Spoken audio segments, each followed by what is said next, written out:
Los objetos están divorciados de sus nombres.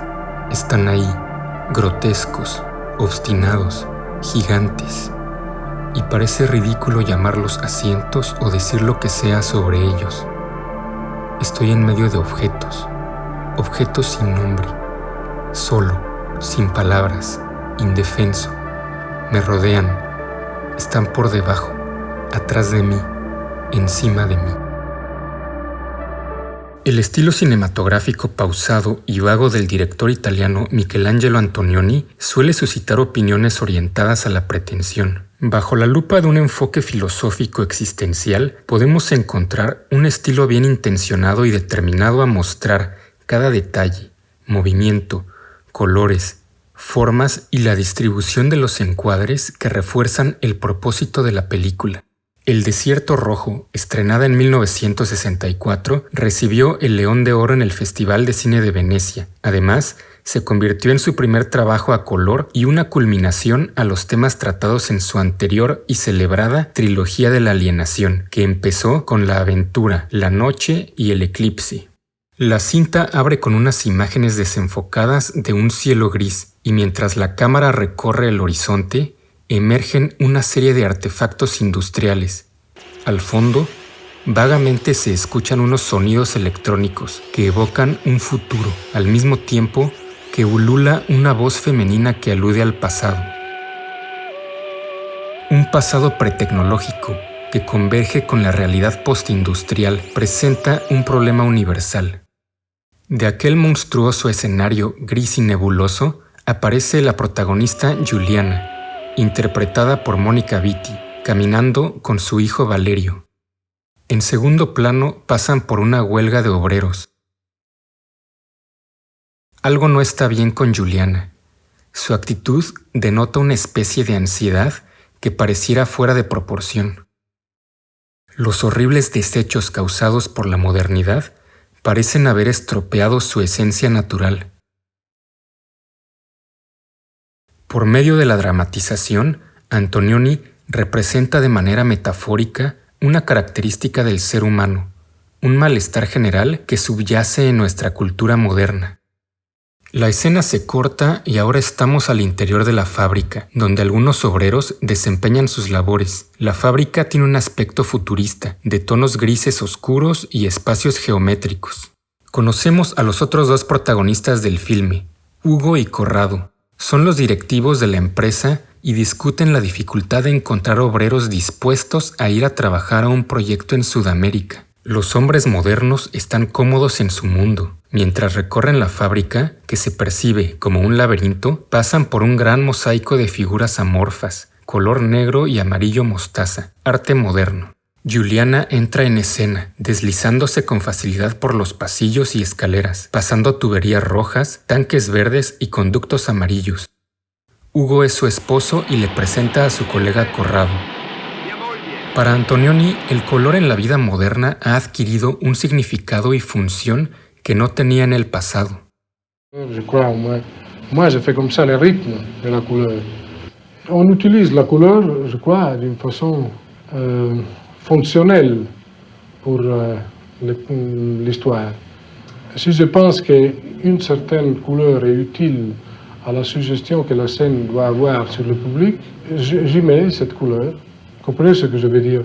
Parfois, on ne la trouve pas dans la réalité. La función de cada color en la película es claramente deliberada, a veces simbólica, pero sobre todo sensorial. Ugo le comenta a Corrado que Giuliana sufrió recientemente un accidente automovilístico, del cual no sufrió lesiones graves, pero le produjo un shock del cual aún no se recupera.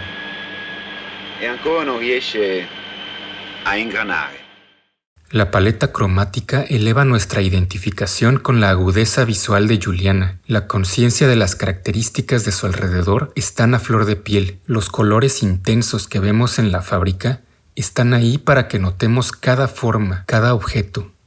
En una siguiente escena se muestra la relación entre Ugo y Giuliana. Él es un hombre que encaja perfectamente en este mundo sistematizado, de producción en línea. Para cualquier labor que se le requiera, debe recargar su ímpetu y de vez en cuando un desahogo. Giuliana se levanta en medio de la noche. Escucha un ruido en la habitación de Valerio. un robot se quedó prendido.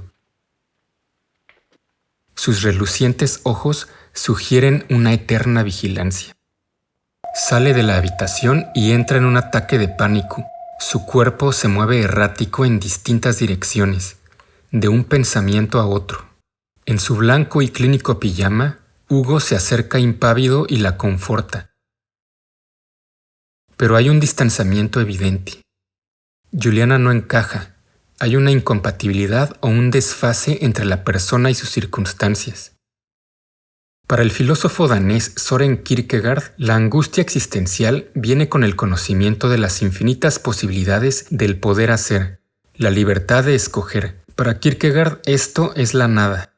La libertad de elegir aventarse a un precipicio genera una angustia, el saber que podríamos hacerlo. La angustia es ambigua, el vértigo de la libertad. La angustia rompe la armonía de la infancia, apartándola de su entorno y enajenándola de la unidad. El individuo es una síntesis de alma y cuerpo. Una síntesis es inconcebible si los dos extremos no se unen mutuamente en un tercero. El tercero es el espíritu. La espiritualidad se logra a través de la voluntad.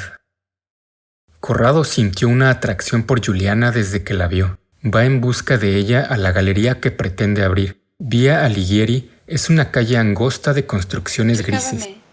Juliana encuentra en Corrado, tal vez por primera vez, una persona que se toma la molestia de mirarla con atención, como iguales y semejantes. Forse meglio celesti. Che cosa? Le pareti. E il soffitto verde. Sono colori freddi che non dovrebbero disturbare. Disturbare? Corrado la entiende porque él mismo es un alma perdida, a pesar de su aparente calma y desenvolvimiento. Y esto al final podría ser la causa de por qué no es capaz de ser el catalizador para la salvación de Juliana. El director utilizó un telefoto para filmar a Juliana, lo cual permitió aislarla del resto del encuadre y abstraer todo a su alrededor. La historia demanda una realidad que se ha vuelto abstracta y una mujer que se ha vuelto color. Antonioni es también un maestro de las composiciones figurativas en movimiento. La forma en que sus personajes interactúan y se mueven a través del encuadre mientras conversan, cada cambio de posición tiene un significado.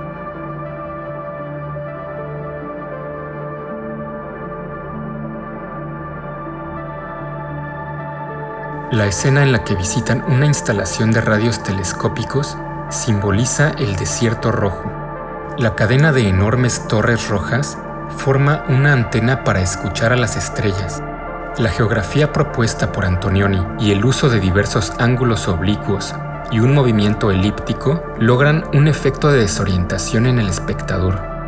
Cada encuadre de la película es un poema lleno de acertijos y posibilidades, y el espectador debe mantener la atención y no perder el hilo de la historia.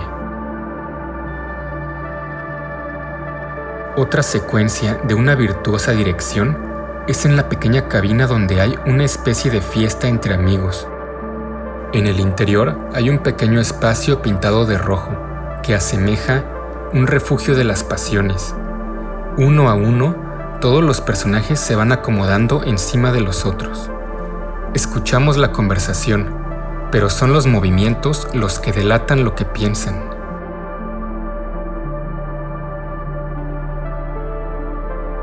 Lei conosce questo gioco? Quale gioco?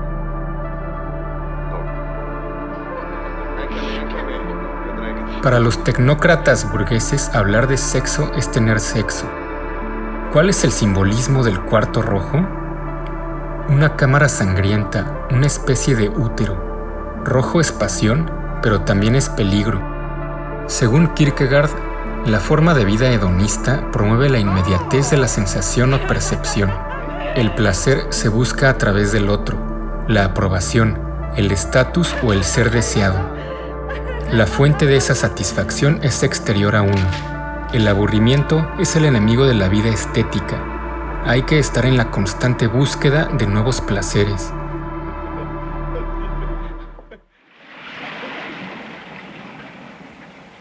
Non sta mai fermo. Mai. Mai, mai. Io non riesco a guardare a lungo il mare. Se no tutto quello che succede a terra non mi interessa più. Hugo representa el hombre ético que se guía por la razón. Nuestra desconfianza de la intuición se mezcla con el miedo a lo irracional. Hay una cierta hostilidad científica hacia la espontaneidad de la intuición femenina. Pero para Kierkegaard, el yo llega a ser auténtico cuando ambos polos del individuo, los elementos del cuerpo y los elementos del alma, coinciden, pero no por medio de la razón, sino de la voluntad absoluta del individuo. Se Ugo mi avesse guardata come mi guardi tu in questi giorni, avrebbe capito molte cose. Juliana le confiesa a Corrado que su accidente, de hecho, fue un intento de suicidio. Ni a su esposo se lo ha confesado.